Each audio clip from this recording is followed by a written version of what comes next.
ಇನ್ನು ರಾಜ್ಯದಲ್ಲಿ ಚುನಾವಣೆಯ ಫಸ್ಟ್ ಹಾಫ್ ಮುಕ್ತಾಯ ಆಗಿದೆ. ಸೆಕೆಂಡ್ ಹಾಫ್ಗೆ ಈಗ ಸಮರ ಶುರುವಾಗಿದೆ.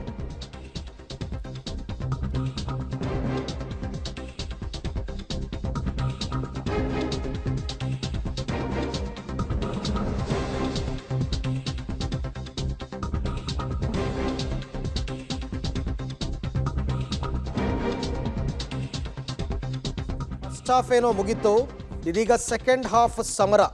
ರಾಜ್ಯದಲ್ಲಿ ಪ್ರಧಾನಿ 2 ದಿನ 5 ಸಮಾವೇಶ, 10ರಿಂದ 11 ಕ್ಷೇತ್ರ ಟಾರ್ಗೆಟ್, 11 ಕ್ಷೇತ್ರಗಳು. ಉತ್ತರ ಕರ್ನಾಟಕದಲ್ಲಿ ಇವತ್ತು ಪ್ರಧಾನಿ ಮೋದಿ ಅವರ ಮೇನಿಯಾ. ಬೆಳಗಾವಿ ಲೋಕಸಭೆ ಅಖಾಡಕ್ಕೆ ಪ್ರಧಾನಿ ನರೇಂದ್ರ ಮೋದಿ ಈಗಾಗಲೇ ಎಂಟ್ರಿ ಕೊಟ್ಟಿದ್ದಾರೆ. ನಿನ್ನೆ ರಾತ್ರಿನೇ ಬಂದು ವಾಸ್ತವ್ಯ ಹೂಡಿದ್ದಾರೆ. ನಿನ್ನೆ ರಾತ್ರಿನೇ ಬೆಳಗಾವಿಗೆ ಆಗಮಿಸಿದ್ದಾರೆ. ಚಿಕ್ಕೋಡಿ ಮತ್ತು ಬೆಳಗಾವಿ 2 ಲೋಕಸಭಾ ಕ್ಷೇತ್ರಗಳು ಬೆಳಗಾವಿ ಜಿಲ್ಲೆನಲ್ಲೇ ಬರುತ್ತೆ. ಸೊ ದೊಡ್ಡ ಜಿಲ್ಲೆ ಆಗಿರೋದ್ರಿಂದ 2 ಲೋಕಸಭಾ ಕ್ಷೇತ್ರಗಳಿದೆ, ಬೆಳಗಾವಿ ಮತ್ತು ಚಿಕ್ಕೋಡಿ. ಬೆಳಗಾವಿಯಲ್ಲಿ ಜಗದೀಶ್ ಶೆಟ್ಟರ್ ಮತ್ತು ಚಿಕ್ಕೋಡಿಯಲ್ಲಿ ಅಣ್ಣಾ ಸಾಹೇಬ್ ಜೊಲ್ಲೆ ಬಿಜೆಪಿಯಿಂದ ಸ್ಪರ್ಧೆ ಮಾಡಿದ್ದಾರೆ. ಇವರ ಪರವಾಗಿ ಮೋದಿ ಅವರು ಮತಯಾಚನೆಯನ್ನು ಮಾಡ್ತಾರೆ. ಲಿಂಗಾಯತ, ಮರಾಠ ಮತ್ತು ಕುರುಬ ಸಮುದಾಯಗಳನ್ನ ಟಾರ್ಗೆಟ್ ಮಾಡಿ ಪ್ರಧಾನಿ ಮೋದಿ ಅವರು ಈ ಸರ್ತಿ ಭಾಷಣವನ್ನು ಮಾಡ್ತಾರೆ. ಬೇರೆ ಬೇರೆ ರಾಜ್ಯಗಳಲ್ಲಿ ಪ್ರಚಾರಕ್ಕೆ ಹೋದಾಗಲೂ ಕೂಡ ಕರ್ನಾಟಕವನ್ನು ಉದಾಹರಿಸಿ ಕೆಲವೊಂದು ವಿಚಾರಗಳನ್ನು ಮೋದಿಯವರು ಪ್ರಸ್ತಾಪ ಮಾಡಿದ್ದಾರೆ.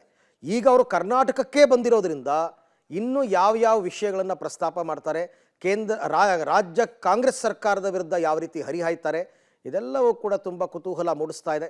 ಮೋದಿಯವರು 2 ದಿನ ಅಂದರೆ ಇವತ್ತು ಮತ್ತೆ ವಾಸ್ತವ್ಯ ಹೊಸಪೇಟೆಯಲ್ಲಿ ಹೂಡಿ ನಾಳೆ ಬಾಗಲಕೋಟೆಯಲ್ಲಿ ಸಮಾವೇಶದಲ್ಲಿ ಪಾಲ್ಗೊಂಡು ಅದಾದ ನಂತರ ಅವರು ಸೊಲ್ಲಾಪುರಕ್ಕೆ ಆ ಕಡೆಯಿಂದ ತೆರಳುತ್ತಾರೆ. ಒಟ್ಟು 5 ಸಮಾವೇಶಗಳಲ್ಲಿ ಪ್ರಧಾನಿ ಮೋದಿಯವರು ಭಾಷಣವನ್ನು ಮಾಡಬೇಕು. 11 ಕ್ಷೇತ್ರಗಳನ್ನು ಟಾರ್ಗೆಟ್ ಮಾಡಿದ್ದಾರೆ.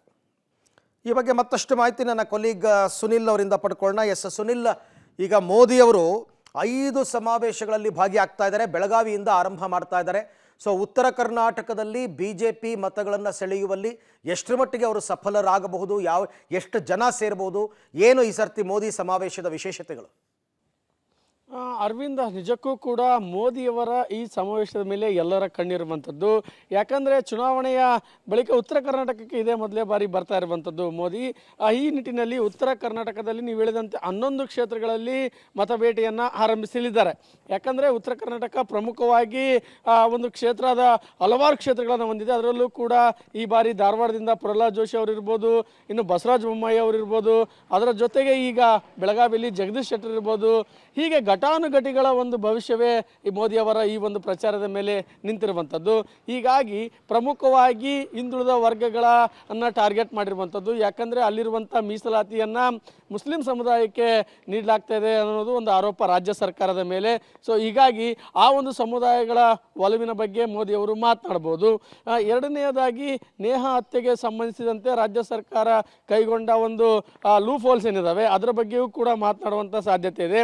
ಅದರ ಜೊತೆಗೆ ಉತ್ತರ ಕರ್ನಾಟಕದ ಅಭಿವೃದ್ಧಿಗೆ ಬಿಜೆಪಿಯ ಸರ್ಕಾರ ಏನು ಕೊಟ್ಟಿದೆ, ಸ್ಮಾರ್ಟ್ ಸಿಟಿಗಳಲ್ಲಿ ಯಾವ ರೀತಿಯಾಗಿ ಪ್ರಗತಿ ಸಾಧಿಸಲಾಗಿದೆ ಅನ್ನೋದು ಕೂಡ ಪ್ರಚಾರದ ವೇಳೆ ಒಂದು ಮೋದಿಯವರು ಒಂದು ಮಾತನಾಡುವಂಥ ಸಾಧ್ಯತೆ ಇರುವಂಥದ್ದು.